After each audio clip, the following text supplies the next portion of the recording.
તો ભાઈ અમદાવાદમાં સૌપ્રથમ સ્ટ્રીટ ફૂડમાં કોરિયન ફૂડની શરૂઆત કરનાર માણસ સાથે આપણે મુલાકાત લેવાની છે. તો આપણે પૂછીએ ને કે કઈ રીતે એની શરૂઆત કરી છે. ચાલો પૂછીએ.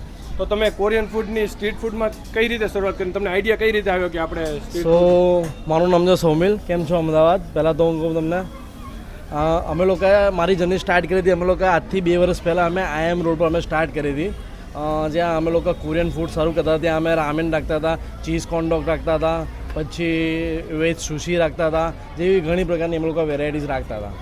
તો અત્યારે લોકોને કોરિયન ફૂડ વિશે કંઈ બહુ આઈડિયા નથી, તો તમે થોડોક એવો આઈડિયા આપો કે લોકો અવેર થાય કે આ ફૂડ કઈ ટાઈપનું હોય છે. સો બેઝિકલી જે કોરિયન ફૂડ હોય એને રામેન કહેવાય. એને કાઇન્ડ ઓફ જે નૂડલ્સ હોય એ રાઈસ બેઝ નૂડલ્સ હોય, એટલે કે મેદાના ના આવે. એની અંદર છે ને પ્લસ બીજો બેનિફિટ કે અજીનોમોટો ના આવે કે વિનેગર ના આવે. સો આ એક વસ્તુ એવી જે અમદાવાદમાં આવી રહી છે અને એ ધીમે ધીમે ગ્રો કરી રહી છે, એટલે હેલ્ધી વસ્તુ છે આ. તો તમને આઈડિયા કઈ રીતે આવ્યો કે આપણે આ સ્ટ્રીટ ફૂડમાં પહેલાં ચાલુ કરીએ?